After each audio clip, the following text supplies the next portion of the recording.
আজকে আমি চিংড়ি মাছ দিয়ে শীত লাউ রান্না করলাম, আর পাশাপাশি শীত লাউয়ের ছাল আর আলু আর সিম দিয়ে একটা ভাজি করলাম। আর লাউ আর ভাজিটা কীভাবে করলাম চলেন মূল ভিডিওতে চলে যাই।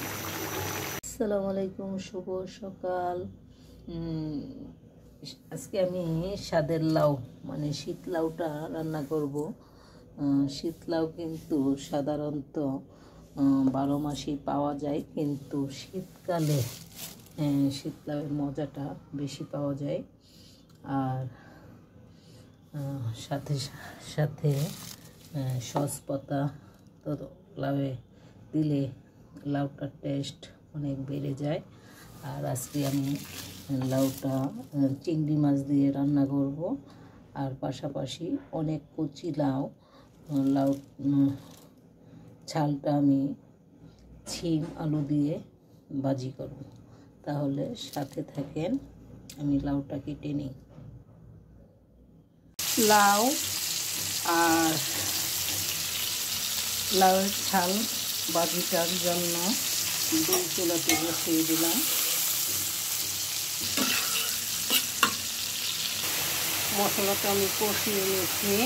এই পর্যায়ে আমি চিংড়িগুলো দিয়ে দিচ্ছি।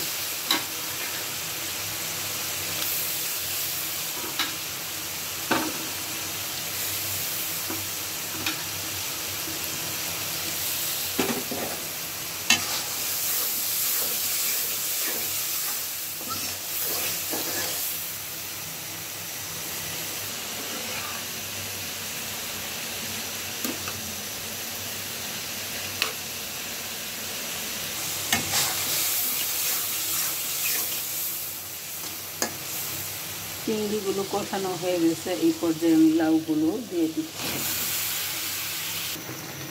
লাউটাতে আমি আজকে কিন্তু পানি দিব না, কেননা কচি লাউ আর লাউয়ের যে পানি উঠছে এই পানি থেকেই লাউটা সিদ্ধ হয়ে যাবে। যেহেতু কচি লাউ, তার জন্য বাটিটাও সুন্দর সিদ্ধ হয়ে গেছে। সিম আলু আর লাউয়ের ছাল দিয়ে বাটিটা করতেছি। এই যে পানি দেই নাই, তাও পানি উঠছে লাউটাতে।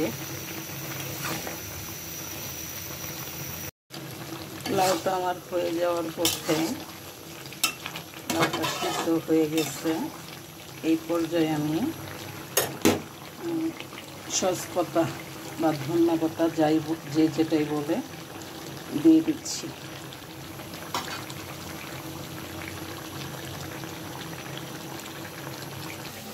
ভাজিটাও হয়ে গেছে।